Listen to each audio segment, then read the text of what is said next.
بسم اللہ الرحمن الرحیم. السلام علیکم ویورز، آپ دیکھ رہے ہیں پروگرام انسائٹ. میں ہوں حیدر حیات خان. خیبر پختونخوا میں سیلاب کی تباہ کاریاں اس وقت جاری ہیں. بڑی افسوسناک خبریں خیبر پختونخوا سے مل رہی ہیں. 700 کے قریب لوگ جو ہیں وہ لقمہ اجل بن چکے ہیں، اور یہ سوال یہ ہے کہ ایک صرف ایک قدرتی آفت ہے یا انسانی غلطی کا فیکٹر بھی اس میں شامل ہے. تو اس کا جواب یقینی طور پر ہے کہ اس میں بڑا فیکٹر انسانی غلطی کا شامل ہے. ہم لوگوں نے درخت کاٹے اور بار بار میڈیا کے اوپر آوازیں اٹھتی رہیں، لیکن کسی نے کان نہیں دھرے. درخت کاٹے گئے، دریاؤں ندی نالوں کے رستوں پر ہم لوگوں نے گھر بنائے. انفیکٹ اب تو پورے سوسائٹیز جو ہیں وہ وہاں پر بنا دی گئی ہیں، اور اب اس کے جو ہے وہ ہم دیکھ رہے ہیں رزلٹس سامنے ہیں. پانی اپنا رستہ جو ہے وہ لیتا ہے، پانی رستہ لے رہا ہے، اور اس کے بعد جو اب تباہ کاریاں ہو رہی ہیں وہ سب کے سامنے ہیں. لیکن اس کے اوپر ہم کب بیٹھ کر میوچلی کچھ ڈیسائیڈ کریں گے اور تمام سٹیک ہولڈرز آن بورڈ آ کر اس کے اوپر فیصلے کریں گے؟ کیونکہ انسانی زندگی کا مسئلہ ہے. یہ کچھ چھوٹی موٹی چیز نہیں ہے جس کو ایسے ہی درگزر کر دیا جائے. انسانی زندگی کا معاملہ ہے، لیکن ہمیں اس میں کوئی سیریسنس پولیٹیکل اینڈ پر دکھائی نہیں دے رہی. پروگرام اس پر گفتگو کریں گے. پھر سیاسی معاملات ہیں. ایک کالم بڑا سہیل وڑائچ صاحب کا بڑا وائرل ہے، اس میں معافی کے حوالے سے بڑی باتیں ہیں. وہ پاسبل ہے نہیں ہے، اس کو بھی ڈسکس کریں گے. میرے ساتھ مہمانوں کا جو پینل موجود ہے آپ سے تعارف کرواتا چلوں. سینیٹر ہمایوں میمن صاحب پاکستان تحریک انصاف کے سینئر رہنما ہمارے ساتھ موجود ہیں. راجہ قمر الاسلام صاحب پاکستان مسلم لیگ نواز کے رکن قومی اسمبلی ہیں. آپ دونوں کا بہت بہت شکریہ. آغاز سینیٹر صاحب میں آپ سے کروں گا.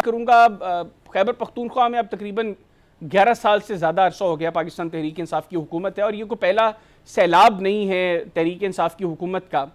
ہمیں گورنمنٹ اینڈ پر کوئی ایسی پالیسی نہ 11 سال میں آپ کی طرف سے دکھائی دی، اور اوورال باقی صوبوں میں بھی ایسی کوئی پالیسی دکھائی نہیں دی جس کے بعد لگے کہ گورنمنٹس سیریسلی کوشش کر رہی ہیں کہ یہ جو سیلاب آ رہے ہیں، ٹھیک ہے موسمیاتی تبدیلیوں کے اپنے چیلنجز ہیں، لیکن اس میں جو انسانی غلطی کے فیکٹرز ہیں، جو ہمارے اداروں کی نیگلیجنس ہے، اس کو کم کیا جا سکے.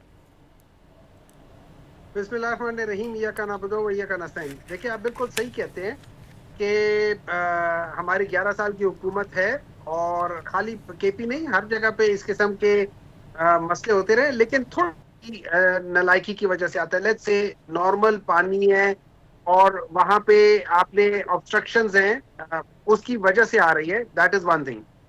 یہ جو سیلاب آئے جی، اس کا سسٹم ٹوٹل فرق ہے. اس طرح ہوتا ہے کہ ایک جب آپ بتاتے ہیں کہ بہت زیادہ بارش ہوئی ہے، لیٹ سے 1000 ملی میٹر بارش ہوئی ہے 24 گھنٹوں میں، جو کہ بہت زیادہ ہوتی ہے. اس کو مینج کرنا اور اس کا سیلاب کو مینج کرنے میں یہ غلطیاں ہو سکتی ہیں، اور میں مانتا ہوں کہ ہوں گی. اس میں راستے بھی ہوں گے، لوگوں نے انکروچمنٹس بھی کی ہوں گی، وہ ساری چیزوں کے پورے پاکستان میں، اسلام آباد کے اندر ہے، ڈی ایچ ہر جگہ پہ ہے. اچھا، ایک چیز ہے جس کو ہم کہتے ہیں فلیش فلڈز. فلیش فلڈز جو ہوتے ہیں نا، فلیش فلڈز وہ بیسیکلی آتے ہیں جو کلاؤڈ برسٹ کی وجہ سے ہوتا ہے. کلاؤڈ برسٹ کی ڈیفینیشن ہے کہ 100 ملی میٹر کا جو بارش ہے وہ آپ کو 1 گھنٹے کے اندر اندر ہوتی ہے، اور یہ عام طور پہ اگر آپ دیکھا جائے 10 کلومیٹر میں ہوتی ہے. اب یہ جو 100 ملی میٹر ہے یہ تقریباً 4 انچ ہے، اور چونکہ یہ 1 گھنٹے کے اندر ہے، یہ سارا پانی ایک ڈھلان کی طرف جاتا ہے. آپ نے دیکھا ہوگا وہ گلبت کا بھی ایک ویڈیو وائرل ہوا ہے جس میں وہ پانی جس سپیڈ سے آ رہا ہے، اور آپ نے دیکھا ہوگا یہ مردان سوابی ان سب جگہوں پہ جس طریقے سے جو سیلاب آیا ہے اس میں بہت بڑے بڑے پتھر بھی آئے ہیں. اچھا، یہ آپ دیکھ لیں، اس سے آپ کو پتہ چل جائے گا کہ اس کا فورس کیا تھا. تو کیا وہ ساری چیزیں اس کے کنٹریبیوٹ کرنے میں ہوئی ہیں؟ Probably not. نمبر 2، آپ نے درخت کا کہا ہے کہ درخت کی کٹنگ ہوتی ہے. اچھا، 2013 میں پی ٹی آئی نے یہ درخت لگانے کی پالیسی، اس میں اور آج میں 6% ریفارسٹیشن ہے. مینز کہ جتنے کے پی میں 2013 میں ہمارے آنے سے پہلے درخت تھے، 6% اس سے زیادہ ریفارسٹیشن ہو گئی ہے درخت زیادہ ہو گئے ہیں. کیا درخت کٹ رہے ہیں؟ بالکل کٹ رہے ہیں. اس میں آپ اور میں بھی گناہ گار ہیں. جب ہم گھر بناتے ہیں, جب ہم کوئی چیز بناتے ہیں, سب سے پہلے ہم کہتے ہیں یار دیار لکڑی لے آؤ. بھائی آپ لوگ کیوں دیار لکڑی مانگتے ہو؟ آپ لوگ وہ کہتے ہیں کمپریس لکڑی کیوں نہیں کرتے ہو؟ دیکھیں نا, ہم لوگ بھی یہ جتنی بھی ہاؤسنگ سوسائٹیز آپ دیکھیں کتنی سینیٹر بن صاحب رہی ہیں, ان آپ سب درست میں فرما رہے ہیں, کتنی کنسٹرکشن ہو رہی ہے. اس میں we are all part of it. بالکل آپ درست فرما رہے ہیں, آپ بالکل ٹھیک کہہ رہے ہیں, لیکن مسئلہ یہ ہے کہ جو نیگلیجنسز ڈپارٹمنٹس کے اینڈ پر ہیں, دیکھیں نا جو کرنا چاہیے تھے کام وہ تھے, آپ لوگوں کو چاہیے تھا جو رستوں پہ گھر بنے ہوئے ہیں. ابھی آج ہی میں ایک بنیر کی ویڈیو دیکھ رہا تھا کہ بنیر میں بالکل دریا کا جو رستہ ہے وہ اندر دریا کے اندر جو ہے وہ جا کر گھر بنے ہوئے ہیں. تو یہ تو کام تھا نا گورنمنٹ کا کہ ان کو جو ہے وہ سائڈ پہ کرتا دریا. ٹھیک ہے, فلیش فلڈز کا معاملہ سمجھ میں آتا ہے, میں اس کو ایگری کرتا ہوں, یہ اپنی جگہ پر ٹھیک ہے. دیکھیں میں آپ کو کہہ رہا ہوں کہ بہت ساری چیزیں غلط ہیں, لیکن کیا یہ جو فلڈز آئے ہیں ان کی وہ ریزن ہے؟ ان کی ریزن وہ نہیں ہے. ٹھیک ہو گیا, میں ہاں وہ گھر تباہ ضرور ہوں گے کیونکہ وہ بالکل لائن میں ہوں گے, چلے ٹھیک ہو گیا, میں راجہ قمر اسلام صاحب کی طرف جاؤں گا. یہ نہیں ہے. ٹھیک ہو گیا سینیٹر صاحب, ساتھ رہے گا. راجہ صاحب, ہم کس وقت کو میوچل انڈرسٹینڈنگ کے ساتھ کوئی ایسی پالیسی بنائیں گے جو صرف جس کا تعلق کسی ایک صوبے سے نہ ہو, پورے ملک کے ساتھ ہو؟ پورا ملک سفر کرتا ہے. آج خیبر پختونخوا کر رہا ہے, سندھ میں بارشیں شروع ہو گئی ہیں, پہلے ہم نے دیکھا راجن پور والی ساری بیلٹ, پھر آگے انٹیریئر سندھ میں سیلاب آئے, تو یہ الٹیمیٹلی پورا ملک جو ہے وہ اس سے متاثر ہوتا ہے. لیکن ہمیں کوئی ایسی میوچل انڈرسٹینڈنگ کے ساتھ کوئی پالیسی بنتی دکھائی نہیں دے رہی جس کے اوپر حکومت لگے کہ سیریس ہے اور چاہتی ہے کہ اس کے اوپر کام ہو.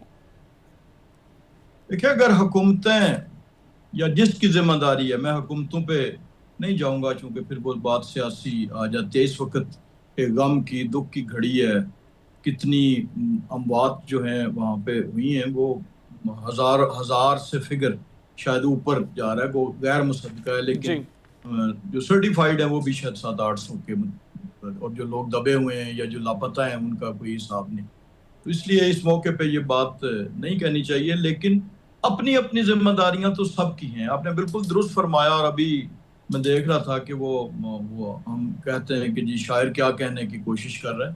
تو بنیادی طور پر بات یہ ہے کہ یہ دونوں چیزیں, میں ڈاکٹر صاحب سے اتفاق کرتا ہوں کہ ہائیبرڈ یہ رزلٹ اس کو آپ کہہ لیں کہ ایک طرف تو یہ واقعی یہ جو ہے وہ انپریسیڈنٹڈ رین فال ہوا اور اس کی وجہ کلائمیٹ چینج ہے, لیکن دوسری طرف ایک اور بھی ہے. آپ جیسے ہی دا مومنٹ آپ ان ناردرن ایریاز میں آپ آگے کراس کرتے ہیں اپنا یہ ایوبیا سے پہلے ہی, نتھیا گلی سے بہت پہلے, تو اس پورے علاقے میں آپ دیکھیں کہ ہر طرف جتنے سڑک کے کنارے جہاں پہ کوئی جگہ ہے وہاں پر جو ہے وہ جنگل کاٹ کے تو وہاں پر کوئی کاروباری مرکز بنا ہوا ہے, اور کہیں کسی کو روکا نہیں گیا. دریا کے کنارے, یہ کاغان کا دریا ہے, چاہے دریائے سوات ہے, اس میں آپ بھی گئے ہوں گے, لوگ گئے ہیں پچھلے 10-15 برس میں, وہاں پر جو ہے سیمنٹ اور کنکریٹ کو جو ہے نا وہ اولویت دی گئی ہے اور گرینری کو نہیں. اب مجھے یہ بتائیں کہ یہ اس کتاب میں یہ کہاں لکھا ہوا ہے کہ آپ جنگلات کا جو ہے وہ بے دریغ کٹائی کریں؟ انہی علاقوں کی آپ تصویریں دیکھ لیں, جی ابھی ویڈیوز انٹرنیٹ پہ موجود ہیں کسی جگہ بھی. تو بنیادی طور پر یہاں پہ تو ہماری کوتاہی ہے, چاہے وہ مرکزی حکومت کی ہو یا صوبائی کی. یہ میں اس کو ٹپیکلی میں پولیٹیکل نہیں کرنا چاہ رہا, لیکن ایٹ لیسٹ اپنی اپنی رسپانسبلٹیز جو ہیں جہاں جہاں مرکز کا تعلق ہے یا دیگر صوبے بھی, اگر پنجاب میں بھی سیلاب کا کوئی واقعہ ہو تو اس میں ڈیفینیٹلی پنجاب کے جو افسران ہیں یا پنجاب کی گورنمنٹ ہے ان کا کسی نہ کسی حد تک رول ہوگا, اور اسی طرح دیگر صوبوں میں بھی. لیکن یہ بہرحال ہمیں سنجیدگی سے اس بات کو متون کرنا ہے. اب ہم بجائے اس کے کہ بلیم کریں کہ جی لوگ دیار کی لکڑی کیوں لگائیں, تو لوگوں کو تو جو اویلیبل ہوگی وہ لگائیں گے, تو کیوں نہ جنگلات کی کٹائی پہ پابندی لگائی جائے. چلیں یہ کم از کم اس چیز پر تو ہمارا کنسنسس ہے, کے طور پر ٹھیک جنگلات ہو گیا, کم از کم راج صاحب اس چیز پر ہمارا کنسنسس ہے, آپ کا بھی, سینیٹر صاحب کا بھی, کہ یہاں پر نیگلیجنس کا ایلیمنٹ شامل ہے اور ہمیں اس کو سیریسلی ایڈریس کرنا چاہیے. راجہ صاحب یہ بتائیے گا, سہیل وڑائچ صاحب نے کالم لکھا اور اس میں انہوں نے کہا کہ سیاسی مصالحت سچے دل سے معافی مانگنے سے ممکن ہے. آپ کو لگتا ہے کہ تحریک انصاف میں اب یہ اپروچ ڈیولپ ہوگی, کیونکہ سامہاؤ تحریک انصاف اسٹیبلشمنٹ سے مذاکرات کی بھی خواہش مند ہے, تو اس اسٹیبلشمنٹ سے معافی مانگے گی تحریک انصاف؟ دیکھیں پہلی بات تو یہ ہے کہ جو سہیل وڑائچ صاحب کا کالم ہے اس میں خصوصاً سب سے جو ملی ہے ہائپ وہ اسی جملے کو ملی جی تو یہ جملہ کوئی نیا نہیں ہے، یہ بہت پہلے سے یہ بار بار کہا گیا، D G I S P R کی طرف سے بھی شاید برسوں پہلے 2 سال پہلے کہہ دیا گیا تھا کہ جی معافی مانگنی چاہیے۔ معافی کس سے؟ قوم سے مانگنی، یہ نہیں کہ آپ کسی جا کے تو جی ایچ کیو کے سامنے ماتھا ٹیکیں یا کسی جگہ، قوم سے معافی مانگیں کہ ہم نے ایک ایسا بدترین عمل کیا ہے کہ یعنی قوم کے کہیں بھی کسی ملک میں یہ آپ نے نہیں سنا ہوگا کہ وہ دفاعی ادارے اور دفاعی تنصیبات پہ حملہ کر دیا، کہیں کوئی بس جل جاتی ہے، کہیں کوئی پولیس کے لوگوں پہ، پولیس والوں کے تو سر پھاڑنے کے یہ پہلے سے عادی تھے۔ تو ایک تو یہ بات ہے، اس میں کوئی نئی چیز نہیں ہے۔ دوسری، اس کو مختلف قسم کی جو تشریحات کی جا رہی ہیں اس میں کہاں کہا ہے، سہیل وڑائچ صاحب نے لکھا ہے یا فیلڈ مارشل صاحب نے کہا ہے کہ اگر یہ معافی مانگ لیں گے تو اس کے بعد جیل کے دروازے کھل جائیں گے؟ یہ تو کہیں نہیں کہا۔ مصلحت کا لفظ استعمال ہوا ہے، مصالحت کا، کہ سیاسی مصالحت کے لیے ظاہر ہے کہ دیکھیں نا دوسری طرف بھی ایک جو سیاسی جماعتیں ہیں ان کے دل بھی دکھ ہیں نا کہ ہمارے ساتھ بھی جو یہ آج گلا 24 کے الیکشن کا کر رہے ہیں وہ 18 کا ہم بھی یہی رونا پیٹنا تھا، لیکن ہم نے تو یہ کام نہیں کیا تھا، ہم نے تو کہیں کورٹ کمانڈر ہاؤس نہیں جلایا تھا، ہم نے کہیں جو ہے سڑک پہ درخت نہیں جلائے تھے، ہم نے میاں والی کے بیس پہ حملہ نہیں کیا۔ ویسے آپ سمجھتے ہیں کہ جو آپ کا 18 میں گلا تھا وہ جتنا جینون تھا اتنا ہی جینون ان کا یہ 24 کا گلا ہے؟ آپ کمپیئر اگر کریں تو پھر دونوں چیزوں کو کریں نا، میں یہی گزارش کر رہا ہوں کہ میں کہہ رہا ہوں کہ جتنا جینون آپ کا گلا تھا آپ کے نزدیک اتنا ہی جینون ان کا گلا ہے۔ یہی گلا ہمیں تھا، وہی گلا ان کو ہے۔ ہمارے زمانے میں 200 الیکشن پٹیشنز ہوئی تھی، 200 سے اوپر اگر آپ ریکارڈ دیکھیں، چلے ٹھیک ہو اور گیا، ان کی 98 ہوئی ہیں، کل 90 ٹھیک ہو گیا۔ راج صاحب 7 کا ہمایوں احمد صاحب، جس طرح میں نے راجہ صاحب سے سوال کیا، یہی سوال میرا آپ سے ہے۔ آپ لوگ اسٹیبلشمنٹ سے مذاکرات کے خواہش مند ہیں، اور ابھی سہیل وڑائچ صاحب نے اپنے کالم میں جو لکھا ہے کہ سیاسی مصالحت سچے دل سے معافی مانگنے پر ممکن ہے، تو آپ لوگ اس اسٹیبلشمنٹ سے معافی مانگیں گے جس سے آپ جو ہے وہ مذاکرات کے خواہش مند ہیں؟ دیکھیں میں آپ کو ایک بات بتاتا ہوں، اگر آپ یہ کہتے ہیں پاکستان تحریک انصاف معافی مانگے، لیٹس پٹ لائک دس، ہمارا موقف کیا ہے؟ ہمارا موقف یہ ہے کہ ہم پہ جو الزام لگا ہے وہ صحیح نہیں ہے۔ ہم یہ سمجھتے ہیں کہ یہ جو جس طریقے سے ابھی آپ نے یہ کیسز بھی دیکھے ہیں کہ لوگ ٹیبل کے اندر چھوٹی گواہی دے رہے ہیں، اور پتہ نہیں کسے ایک ہی ایف آئی آر کے اندر ایک شخص جس کی نشاندہی کی گئی ہے، جج کہتا ہے کہ یہ نہیں تھا، تو اس کا مطلب ہے اس ایف آئی آر کی تو حیثیت جج نے خود ہی ختم کر دی نا۔ وہ اگر ایک بار جھوٹ نکلا ایف آئی آر میں تو پوری ایف آئی آر کی ویلیو ختم ہو جاتی ہے، زیرو ہو جاتی ہے۔ اس قسم کی چیزیں، ہمارا موقف کیا تھا ہمیشہ سے کہ اگر آپ سمجھتے ہو کہ ہم لوگوں نے 9th میں کیا ہے، آپ ایک جوڈیشل کمیشن بٹھاؤ، اس کے اندر سی سی ٹیلی ویژن کی وہ لے آؤ۔ اگر ہم لوگ کلپریٹ ہوئے، یہ عمران خان کے الفاظ ہے جو میں آپ کے لیے دوہرا رہا ہوں، اگر ہم کلپریٹ ہوئے اور ہمارے لوگوں کا صاف پتہ چل رہا ہوا، ہم معافی بھی مانگیں گے، سزائیں بھی کھائیں گے۔ لیکن اگر ہم نے نہیں کیا ہوا جو ہمارا موقف ہے، تو پھر اس بیسس پہ میں کس بات کی معافی مانگوں؟ نمبر 1۔ نمبر 2، اگر معافی کی بات ہوتی ہے تو سوال یہ اٹھتا ہے معافی کس سے مانگنی چاہیے؟ راجہ قمر الاسلام صاحب کہہ رہے ہیں قوم سے مانگ لیں۔ نہیں دیکھیں نا، اگر معافی مانگنی ہوئی نا تو کون سے معافی مانگیں گے؟ بالکل ٹھیک ہو گیا، ان کو آپس میں مل بیٹھ کے کس طریقے سے مل بیٹھ کے بات کرتے ہیں؟ وایا گورنمنٹ کرتے ہیں، وایا پولیٹیکل پارٹیز کرتے ہیں، وایا 1-on-1 کرتے ہیں، یا آل پارٹیز کانفرنس اور جتنے اسٹیک ہولڈرز ہیں سب کو بلاتے ہیں؟ That has to be done, بالکل ٹھیک، کیونکہ that is the only salvage for this country. Otherwise یہ کلیش ختم نہیں ہوگا۔ میں آپ کو ریپبلک کی جو سروے ہے اس کا آپ بتا دیتا ہوں، 87% راجہ صاحب یا قمر صاحب کے لیے 87% کہتے ہیں کہ اس الیکشن میں دھاندلی ہوئی ہے، 6 یا 7% کہتے ہیں نہیں ہوئی ہے، باقی کہتے ہیں کہ ہم کوئی جواب نہیں دیتے ہیں۔ ٹھیک ہو گیا، میرے پاس 51% آج کہتے ہیں کہ وہ صرف عمران خان کے لیے ووٹ دیں گے، 13% ہے وہ کہتے ہیں ہم نواز شریف کے، 16% ہے وہ کہتے ہیں نواز شریف کی طرف دیں گے، اور باقیوں کو 3، کسی کو 2، کسی کو 1 ہے۔ اور اس کے علاوہ 56% لوگ کہتے ہیں کہ پاکستان تحریک انصاف اور عمران خان سب سے مقبول ترین جماعت ہے۔ اس کے بعد نیکسٹ جو آتا ہے وہ 17% پہ آتا ہے یا 16% پہ چلیں ٹھیک ہو گیا سینیٹر صاحب. گیپ ہے کہ ان سب کو اکٹھا کر لو تو پی ٹی آئی کی یا عمران خان کی پاپولیرٹی اور ان کے ساتھ رہنے والوں کے وہ آدھے بھی نہیں ہوتے. بالکل ٹھیک ہو گیا. میرے پاس سینیٹر صاحب وقت اس سیگمنٹ کا کو آپ نے عزت دینی ہے. ٹھیک ہو گیا, میرے پاس وقت اس سیگمنٹ کا ختم ہو رہا ہے. بہت شکریہ آپ کا اپنے پروگرام کے لیے وقت. راجہ قمر الاسلام صاحب آپ کا بہت بہت شکریہ, آپ پروگرام میں ہمارے ساتھ موجود تھے. ناظرین دونوں مہمانوں کی گفتگو آپ نے سنی. پروگرام میں ایک بریک لیں گے, بریک سے واپس آئیں گے تو اسی ایشو کے اوپر مزید ڈسکشن کریں گے. کہیں نہ جائے گا, اسٹے ود اس.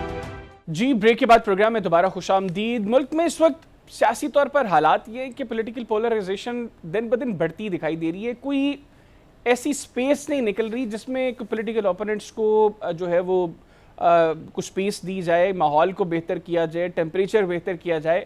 یہ کیسے ممکن ہو پائے گا؟ پھر گورنمنٹ مسلسل یہ کلیم کر رہی ہے کہ ہم نے اکنامکلی معاملات کو بڑا بہتر کر دیا ہے, بجلی کی قیمتوں میں کمی ہو گئی ہے, اکنامک سٹیبلٹی کی طرف ہم جا رہے ہیں, لیکن عام آدمی کی زندگی پہ ہمیں اس کا اثر دکھائی نہیں دے رہا. اس کی کیا وجہ ہے, اور کیا واقعتاً گورنمنٹ جو کلیم کر رہی ہے اس کے کلیمز ٹھیک ہیں؟ اس پر بھی پروگرام کے سلسلے میں گفتگو کریں گے, اور اس کے لیے مجھے جوائن کیا ہے فارمر فیڈرل منسٹر اور سینئر سیاستدان دانیال عزیز صاحب. دانیال صاحب بہت شکریہ آپ کا, آپ نے پروگرام کے لیے وقت نکالا. سر سب سے پہلے یہ بتائیے گا, ہمیں اس وقت ملک میں بالکل بھی پولیٹیکل سٹیبلٹی دکھائی نہیں دے رہی. ماضی میں بھی اختلافات رہے ہیں پولیٹیکل پارٹیز کے, لیکن الٹیمیٹلی کوئی گنجائش نکلتی تھی, مذاکرات ہوتے تھے, بیٹھتے تھے, پھر کوئی رستہ نکالا جاتا تھا. اب ہم کیوں اس طرف نہیں جا رہے؟ ایسا کیا ہو گیا ہے ملک کی سیاست کے اندر؟ جی اس میں میرے خیال میں واضح طور پر پی ٹی آئی کو یہ وارہ نہیں کھاتا کہ وہ کسی خاطر خواہ ٹاکس میں جائے, کیونکہ ان کو یہ معلوم ہے کہ ایک جوڈیشل پروسیس ہے جس کے تحت ان کے چیئرمین صاحب جو ہے وہ حراست میں ہیں, جیل میں ہیں, اور اس کے شارٹ آف دیٹ جو ان کی مقبولیت ہے وہ ان کو سونے نہیں دیتی. تو وہ سمجھتے ہیں کہ اس مقبولیت کو برقرار رکھنے کے لیے ایک ہی طریقہ ہے کہ حکومت کے ساتھ ہم کچھ عرصہ جو ہے معمول پہ معاملہ چلائیں اور کچھ عرصہ جو ہے لڑائی کریں. تو جب باقاعدہ فارمل ٹاکس ہو جائیں تو پھر بہت مشکل ہو جاتا ہے واپس لڑائی کے پاس جانے کا. اور دوسری بات یہ ہے جو ان کی ڈیمانڈز ہیں وہ تو گورنمنٹ سروس کر ہی نہیں سکتی. اگر آپ کہتے ہیں کہ ہمیں آئین اور قانون کے مطابق ریلیف چاہیے, جو اکثر پی ٹی آئی کا آج کل نعرہ بنا ہوا ہے, تو اس کے تحت تو اگر آئین اور قانون ہے تو پھر تو جوڈیشل پروسیس ہے پورا. تو در حقیقت پھر وہ آئین اور قانون کے علاوہ کچھ مانگ رہے ہیں.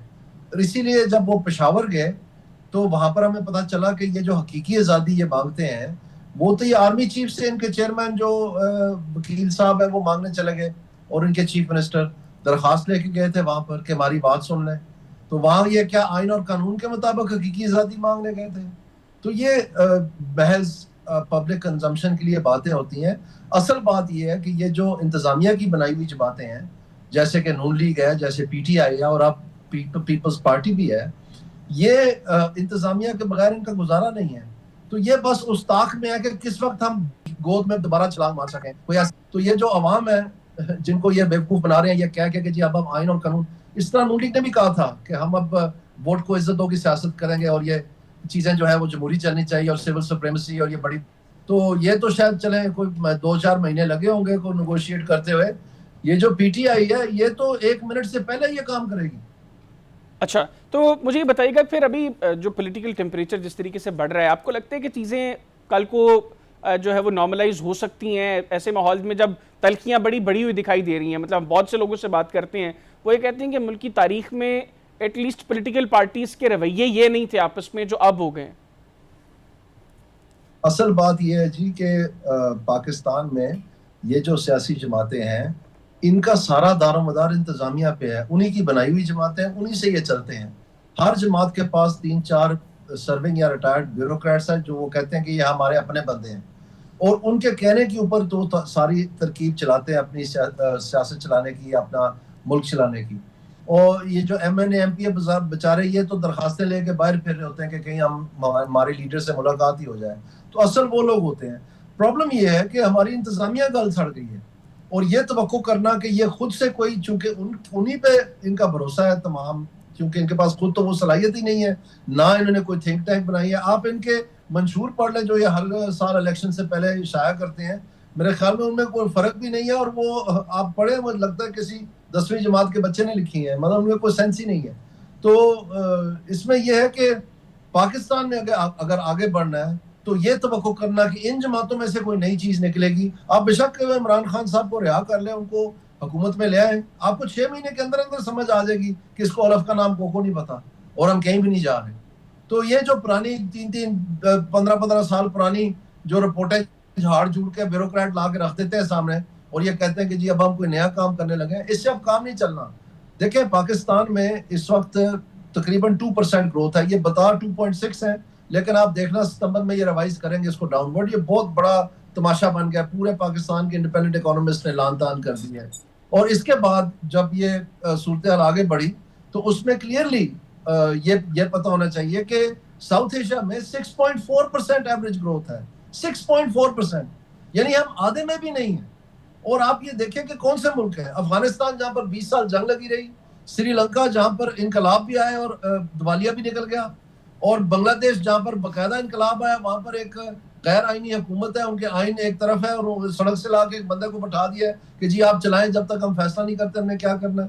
نیپال کو دیکھیں, وہاں پر ماوسٹ انسرجنسی ہے, ہر ہفتے وہ دارالخلافہ پہ حملہ کرتے ہیں, ان کو یہ نہیں پتا ہم صبح ہیں کہ نہیں ہے. تو ایسے ممالک کی 6.4% سالانہ پیداوار میں اضافہ ہے, جی ڈی پی گروتھ جس کو کہتے ہیں, اور ہماری 2%, اور یہ پچھلے 4 سال سے 1.7% ایوریج ہے. بالکل ٹھیک. تو آپ مجھے بتائیں جب ہمارے پاس کوئی پلان ہی نہیں ہے, ہمارے کو باہر کا راستہ ہی نہیں ہے ان کے پاس, نہ ان کے پاس فورن ڈائریکٹ انویسٹمنٹ ہے, نہ یہ مقامی سیٹھوں کو قائل کر سکیں کہ آپ پاکستان میں انویسٹ کریں. آپ خود مجھے بتائیں ریسرچ کر کے کون سی فیکٹری لگی ہے پچھلے 2 سال میں, بالکل ٹھیک, ایک بتا دیں. بالکل ٹھیک. اچھا دانیال صاحب یہ بتائیے گا, آپ نے بڑا لمبا عرصہ سیاست کا مسلم لیگ نواز میں گزارا ہے. گزشتہ ہفتے محمد علی دورانی صاحب ہمارے ساتھ پروگرام میں تھے, ان کا یہ خیال ہے کہ میاں صاحب ناراض ہیں حکومت کی کارکردگی سے, اور وہ یہ سمجھتے ہیں کہ موجودہ حکومت کی کارکردگی کی وجہ سے مسلم لیگ نواز کی پاپولیرٹی پبلک میں کم ہوئی ہے. میاں صاحب کو جتنا آپ جانتے ہیں, آپ سمجھتے ہیں کہ یہی اپروچ ہے ان کی؟ پاپولیرٹی تو بالکل اس سے پہلے ہی کم ہو گئی تھی. پاپولیرٹی میں جب انہوں نے ہوا میں ٹرینیں چلائیں اور انہوں نے جنگلہ بس بنائی اور انہوں نے سمجھا کہ یہ ہمیں بچا لے گی, یہ ہوا میں جو ٹرین چلائی ہے, تو لاہور تو یہ سارا ہار گئے ہیں. تو یہ پاکستان ایک ٹرانزیشن کر چکا ہے, پاکستان کا ووٹر ایک ٹرانزیشن کر چکا ہے. وہ زیادہ دور کی جو سیاست تھی نا کہ آپ ڈیولپمنٹ دیں اور سپارہ اٹھوائیں اور لوگ ووٹ دے دیں گے آپ کو, وہ زمانہ اب ختم ہو گیا ہے. یہ اسی کو دوبارہ, چونکہ ان کو نیا کھیل آتا کوئی نہیں, تو اسی کو دوبارہ نئے انداز سے پیش کر. اب یہ کہتے ہیں ہم نے مری میں گلاس ٹرین چلانی ہے جی, اب ہوا میں ٹرین نہیں, اب گلاس ٹرین چلے گی. اب یہ کہتے ہیں ہم نے ہیلی کاپٹر دینا جی ہر گھر میں. یہ ارکے گلاب 38 کروڑ کا چھنکا رہے ہیں کہ جناب عید کے بعد دیکھیں شہر میں سے مہکتی ہوئی خوشبو آنی چاہیے. مطلب یہ مغلیہ دور کے شہنشاہانہ یہ حرکتیں جو ہیں, آپ کا کیا خیال ہے ووٹر اس سے قائل ہوگا؟ یہ اپنا مذاق بنا رہے ہیں. تو ان کے پاس اصل میں نئی کوئی چیز نہیں ہے بیچنے کو. اب یہ جتنے بھی چیف منسٹر پنجاب ہے, جتنے بھی یہ کام کر رہے ہیں, چاہے وہ صفائی ستھرائی ہے, چاہے BHU ہے, چاہے اسکولوں میں دودھ دینا ہے یا کوئی, یہ سب لوکل گورنمنٹ کے کام ہے. یہ سب لوکل کا پانی کا نکاس, یہ سب لوکل گورنمنٹ. اگر لوکل گورنمنٹ پاکستان میں فعال ہوتی, پنجاب میں فعال ہوتی, اپنا کردار ادا کر رہی ہوتی, تو یہ بیچاری کیا کرتی پھر؟ ان کو سمجھ ہی نہیں ہے اس کے علاوہ کسی چیز کی. بالکل ٹھیک. اچھا دانیال صاحب, آپ چونکہ پولیٹیکل معاملات کو بڑا کینلی دیکھتے ہیں, سینیٹر فیصل وافڈا صاحب نے کل ایک ٹویٹ کیا, اور اس ٹویٹ کے اندر انہوں نے اوور آل سیاستدانوں کی بات کی. میں ٹویٹ پڑھ دیتا ہوں. انہوں نے کہا سیاستدان, NGOs اور دیگر اپنے ذاتی مفادات کے لیے ہمیشہ پاکستان کی افواج کو کمزور کرنے کی گراؤنی کوشش کرتے رہے ہیں, لیکن ایک بار پھر ہمیشہ کی طرح فیلڈ مارشل کی سربراہی میں افواج پاکستان نے ملک کو بڑی دہشت گردی سے بچا لیا, جس کی تفصیلات بہت جلد سامنے آ جائیں گی. اگلی چیز بڑی امپورٹنٹ ہے, وہ لکھتے ہیں تمام منافق سیاستدان اور دیگر اپنی سمت ٹھیک کر لیں, ورنہ پاکستان ترقی کا جو تسلسل جاری ہے اس میں رکاوٹ پیدا کرنے والے بڑے بڑے ترم خان رگڑ دیے جائیں گے. امید کرتا ہوں سب کو میری بات صحیح طرح سمجھ آ رہی ہے. اب اس ٹویٹ کے بعد بہت سے اینالسٹس کا یہ خیال ہے کہ وافڈا صاحب جس وقت تحریک انصاف کو ٹارگٹ کرتے ہیں وہ نام لے کر ٹارگٹ کرتے ہیں. یہاں پر انہوں نے کسی کو نام نہیں لیا, تو وہ ایڈریس پیپلز پارٹی اور مسلم لیگ نواز کو کر رہے ہیں. آپ وافڈا صاحب کی اس ٹویٹ کو کیسے دیکھ رہے ہیں, اور آپ سمجھتے ہیں کہ یہ ٹویٹ جو ہے کوئی خطرہ ہے حکومت کے لیے؟ جی بالکل, میرے خیال میں یہ بات تو عیاں ہے. اب دیکھیں جو 102 بڑے کام حکومت نے کرنے تھے, وہ سب سے پہلے FBR کا ریفارم تھا اور پاکستان میں ٹیکس کلیکٹ کرنا. اب اتنا بڑا کڑوا گھونٹ جو فروری 8 تاریخ کو یا فروری کی 9 تاریخ کو آپ کہہ لیں بھرا گیا, کہ یہ سارا بندوبست کیا گیا، یہ تو اس نیت سے تھا کہ جناب یہ کاروباری لوگ ہیں، یہ سارے چیمبرز کے پریزیڈنٹ رہے ہیں، یہ تب سب لوگ ان کے جاننے والے ہیں، یہ وہ بریکیاں جانتے ہیں ساری کاروباری، اور یہ کسی نہ کسی طرح ہمیں ٹیکس وصول کرنے میں کامیاب کریں گے، کوئی انویسٹمنٹ کروا دیں گے، کوئی پاکستان کی معیشت چلا دیں گے۔ اس میں سب سے بڑا سوالیہ جو وہ ایف بی آر کا ہے، اس میں ایف بی آر کے اندر سب سے بڑا سوالیہ تاجر دوست ایپ کا تھا، تو تاجر دوست ایپ بجائے اس کو چلانے کے اس کو ختم ہی کر دیا۔ تو آپ نے دیکھا کہ اپنا پورا ہدف بھی نہیں کر سکے، باوجود اس کے کہ 600 ارب روپے ان کو آئی ایم ایف نے معاف بھی کر دیے، تو پھر بھی اس 11.7% پہ آؤٹ ہو گئے۔ تو وہ تو ان سے چل نہیں رہا، اور ابھی بھی یہ جو ڈیجیٹائزیشن، ابھی کہتے ہیں کبھی پرال ہم نے ختم کر دینا ہے، کبھی کہتے ہیں پرال ہم نے ریفارم کرنا ہے، منٹس غلط ہو گئی، یہ نشانیاں ان باتوں کی کہ ان کو الف کا نام کو نہیں پتا کہ یہ کیا کر رہے ہیں۔ تو اسی طرح سے morale جو ہے اس ادارے کا بالکل ڈاؤن ہے۔ انہوں نے فائنلی 2 سال کے بعد میرے کہنے پہ، چیخنے چلانے پہ انسینٹیوز اپروچ اپنایا انسٹیڈ آف ایڈمنسٹریٹو اپروچ۔ پہلی دفعہ ان کو سمجھ آئی 2 سال میرے چیخنے کے بعد کہ ایڈمنسٹریٹو اپروچ نہیں کامیاب ہو سکتی، تو انسینٹیوز انہوں نے اتنے پیچیدہ اور اتنے بھونڈے بنا دیے ہیں کہ وہ چلنے کے قابل ہی نہیں ہے، اور وہ ایف بی آر کے لیے بنائے ہی نہیں ہے، باقی انتظامیہ کی بنائے، تھوپ ایف بی آر پہ دیے، نام ایف بی آر کا لگا دیا۔ تو ظاہری بات ہے وہ اب نئی چیزیں، یہ فیسلس جو انہوں نے سسٹم کراچی میں بنایا، اس میں سے کیا نکلا؟ کوئی ریونیو میں انکریز نہیں ہوا۔ اسی طرح سے جو انہوں نے باقی ڈیجیٹائزیشن ہے، 1 سال لگا کے کہ جی ہم ڈیجیٹائزیشن کر رہے ہیں، آخرکار کہتے ہیں جو ادارہ رسپانسبل ہے ڈیجیٹائزیشن کا، پرال، وہی ہم بند کر رہے ہیں۔ تو کیا پھر کھویا کیا پایا 1 سال کے اندر؟ یعنی ان کو کوئی سمجھ نہیں تو نہیں آ پھر رہی اینڈ ریزلٹ کیا ہے؟ پھر آپ کیا اگلے 6 ماہ میں 1 سال میں کیا دیکھ رہے ہیں؟ اینڈ پہ میں آپ کو بتا رہا ہوں، دوسری طرف آپ پاور سیکٹر کو دیکھ لیں، اس میں پچھلے 2 برس سے یہ کوشش کر رہے ہیں کہ چوری رک جائے۔ کبھی یہ کہتے ہیں کہ جی آئی پی پیز کے کانٹریکٹ کا مسئلہ ہے، اس میں سے سارا کرا کے پاکستان نے ایک بدنامی بھی لی انٹرنیشنل انویسٹمنٹ کمیونٹی کے سامنے کہ جی اپنے کانٹریکٹس ہم نے زبردستی جو ہے یا ان کو کہہ کو آ کے تو وہ ریوائز کروائے ہیں۔ اینڈ آف دا ڈے کیا ہوا؟ 45 پیسے فی یونٹ نکلا۔ یہ پرابلم تھا ہی نہیں پہلے دن سے، سرے سے یہ پرابلم نہیں تھا، یہ پہلے 2020 میں ایک دفعہ ایکسرسائز کر کے دیکھ چکے تھے عمران خان صاحب۔ تو اصل پرابلم کیا ہے کہ جو آپ کے کیپیسٹی چارجز ہیں وہ بہت کم لوگوں پہ ڈسٹریبیوٹ ہے، کیونکہ آپ بجلی دے ہی نہیں پا رہے، کیونکہ بجلی چوری ہو رہی ہے۔ آپ کے پاس بجلی پڑی ہوئی ہے، آپ بھیج نہیں رہے ہیں کیونکہ لوڈ شیڈنگ کر رہے ہیں تاکہ فیول کاسٹ بچ جائے آپ کے ڈسکوز میں، اور وہ چھوٹی سی بجلی نہیں ہے، وہ تقریباً 3,500-4 ہزار میگا واٹ ہے۔ صحیح۔ تو جب وہ اگر فراہم کرتے ہیں آپ 3-4 ہزار میگا واٹ، اور یہ جو کیپیسٹی چارجز یکلخت آلموسٹ 1/3 ایڈیشنل پہ ڈسٹریبیوٹ ہو جائیں گی، تو تقریباً 11 روپے 45 پیسے میں نے ایک رف ایسٹیمیٹ لگایا ہے، یہ جو بیس ریٹ ہے یہ نیچے آئے گا، جس کا مطلب ہے اوور آل ریٹ جو ہے آپ ایشیا کے موسٹ ایکسپینسو پاور سے سب سے سستا پاور بن جائیں گے۔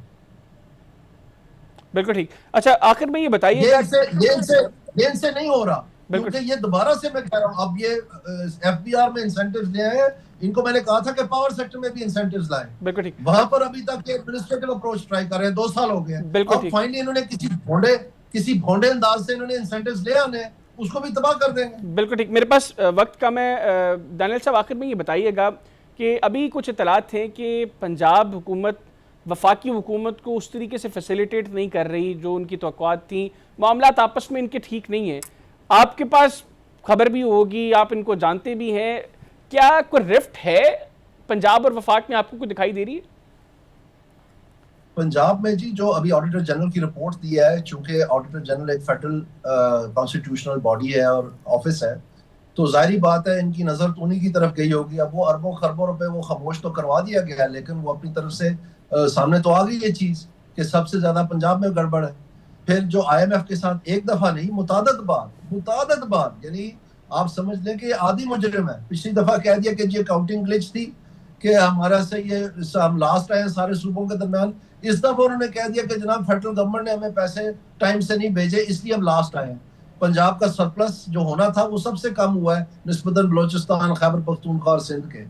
تو یہ صرف ٹپ آف دی آئس برگ ہے، لیکن یہ کہانی کیا بتا رہے ہیں کہ جو پنجاب میں جو مینجمنٹ ہے یہ انٹائرلی پرسنلائزڈ ہے، ومز اینڈ فینسیز ہے، کوئی کارڈ بنا دیں، کوئی یہ چیز بانٹ دیں، کوئی وہ بانٹ دیں، کوئی گلاس ٹرین بنا دیں، کوئی ہر کے گلاب چھنکا دیں، اس طرح کی جو شہنشاہانہ مطلب مسنیاں ہیں اس کے ذریعے سے صبح چل رہا ہے۔ تو بس ایک وہ بالکل ٹھیک ہوگا۔ Thank you very much Daniyal صاحب، آپ نے پروگرام کے لیے رہا۔ ناظرین، former federal minister Daniyal Aziz صاحب ہمارے ساتھ موجود تھے، گفتگو ان کی آپ نے سنی۔ بریک لیں گے، بریک سے واپس آئیں گے تو بات کریں گے پاکستان اور بھارت کے درمیان ایک اور جنگ کا ماحول بنتا جا رہا ہے. پھر چین کے وزیر خارجہ وینگ یی بھی اس وقت بھارت کے دورے پر ہیں. یہ دورہ کتنا اہم ہے اس پر گفتگو کریں گے. ڈاکٹر ماریہ سلطان صاحبہ ہمارے ساتھ موجود ہوں گی, کہیں نہ جائے گا. Stay with us. جی بریک کے بعد پروگرام میں دوبارہ خوش آمدید. ناظرین, ہم دیکھ رہے ہیں کہ پاک بھارت جنگ کے بعد بالخصوص بلوچستان میں دہشت گردی کے واقعات میں خاطر خواہ اضافہ ہوا ہے, اور ہر دوسرے روز ہمیں وہاں پہ دہشت گردی کے سے متعلق خبریں جو ہے وہ دیکھنے کو ملتی ہیں. پھر ہم نے یہ بھی دیکھا کہ بلوچستان کے ایشو کو بھارت جس طریقے سے ایکسپلائٹ کرتا ہے, وہاں پر محرومیوں کو جو ہے وہ ایکسپلائٹ کیا جاتا ہے, اور اس کے نام پر جو ہے وہ دہشت گردی کو سامہاؤ جسٹیفائی کرنے کی کوشش کی جاتی ہے. کل بڑی ایک اہم خبر آئی بلوچستان سے, جب بلوچستان کی ایک یونیورسٹی کے لیکچرر ڈاکٹر عثمان قاضی کو کالعدم تنظیموں کے لیے سہولت کاری کے الزام میں گرفتار کیا گیا, اور بعد میں انہوں نے اس چیز کا اعتراف بھی کیا. یہ بڑی خطرناک چیز ہے, کیونکہ چند سال قبل اسی طرح کا ایک نیکسس گلگت بلتستان سے بھی جو ہے وہ سامنے آیا تھا, اور تب یہ اطلاعات سامنے آئی تھیں کہ تقریباً 1 ارب روپے کے قریب بھارت نے انویسٹ کیا ہے یہاں پہ یونیورسٹیز کے اسٹوڈنٹس کے اوپر, اور ان کو انٹائر پاکستان جو ہے وہ ان کی برین واشنگ کرنے کی کوشش کی گئی ہے. یہ کتنی خطرناک چیز ہے, اور پاکستان اب اس سے کیسے بچ سکتا ہے, پروگرام کے حصے میں اس پر گفتگو کریں گے. پھر چین کے وزیر خارجہ اس وقت بھارت کے 2 روزہ دورے پر بھارت میں موجود ہیں. یہ دورہ کتنا اہم ہے اس پر بھی گفتگو کریں گے, اور اس کے لیے مجھے ویڈیو لنک پہ جوائن کیا ہے ڈاکٹر ماریہ سلطان صاحبہ نے. اسٹریٹجک معاملات پہ بڑی گہری نظر رکھتی ہیں. ڈاکٹر صاحبہ تھینک یو ویری مچ, آپ نے پروگرام کے لیے وقت نکالا. سب سے پہلے تو یہ بتائیے گا, یہ جو بلوچستان میں ہم آئے روز خبریں سن رہے ہیں, بالخصوص پاک بھارت جنگ کے بعد وہاں پر دہشت گردی کے واقعات میں ٹھیک ٹھاک اضافہ ہوا ہے, اور ابھی ریسنٹلی یہ جو ڈاکٹر عثمان قاضی گرفتار ہوئے ہیں بلوچستان سے, یہ بھی کالعدم تنظیموں کے لیے سہولت کاری کر رہے ہیں. پہلے تو محرومیوں کے نام پر چیزوں کو ایکسپلائٹ کیا جاتا تھا, اب یہ تو وہ شخص ہے جو اچھا پڑھا لکھا ہے, اچھی نوکری ہے اس کی, بڑا بہترین بیک گراؤنڈ ہے. اس طرح کے لوگ بھی جب ان معاملات میں آ جائیں تو پھر وہ محرومیوں والا فیکٹر تو ختم ہو گیا.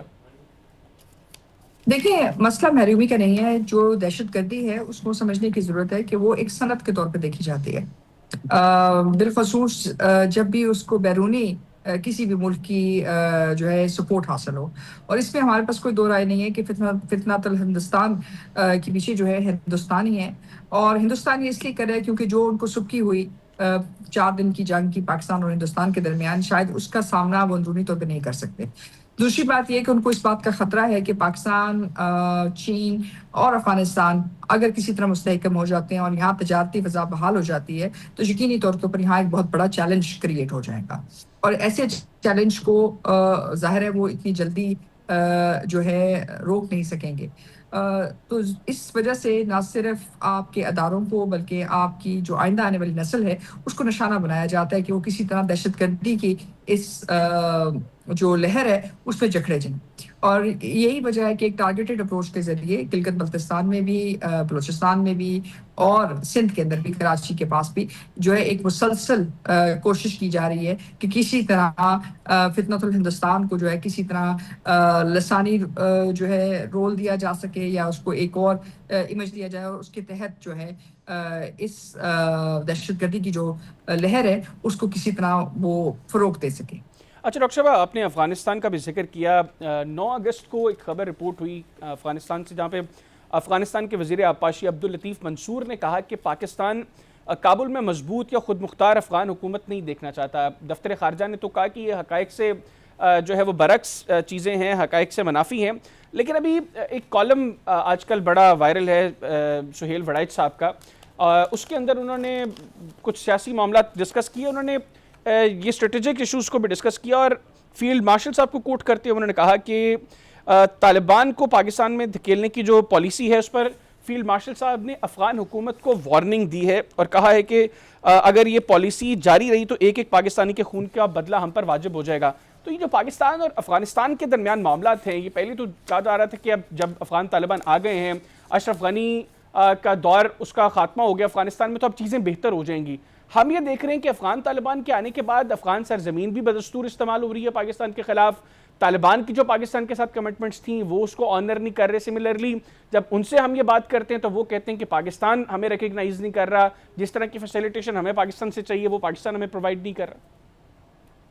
دیکھیں پاکستان تو ان کو ایک مضبوط ریاست کے طور پہ دیکھنا چاہتا ہے، اور پاکستان نے ہمیشہ سے یہ خواہش واضح بھی کی ہے اور ظاہر بھی کی ہے کہ ہم ایک مضبوط اور ایک مستقبل میں ایک ایسی افغان حکومت چاہتے ہیں جو افغانستان کی منشا کے مطابق، ان کی عوام کی منشا کے مطابق ہو۔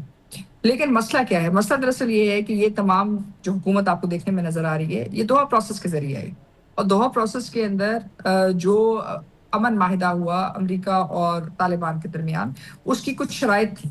اس میں سب سے بڑی شرط یہی تھی کہ افغانستان کی سرزمین دہشت گردی کے لیے استعمال نہیں ہوگی، اور اس سے بھی بڑھ کے جو اقوام متحدہ کی جو ریزولوشنز ہیں، U N security council resolutions 1267 1373، اس کے تحت بھی یہ بات واضح طور پہ کہی گئی ہے کہ اگر کوئی بھی کسی بھی ملک کی سرزمین بالخصوص افغانستان کی اگر وہ دہشت گردی کے لیے استعمال ہوتی ہے تو اس کے اوپر اقتصادی پابندیاں لگ سکتی ہیں اور اس کے اوپر تمام چیزیں ہو سکتی ہیں۔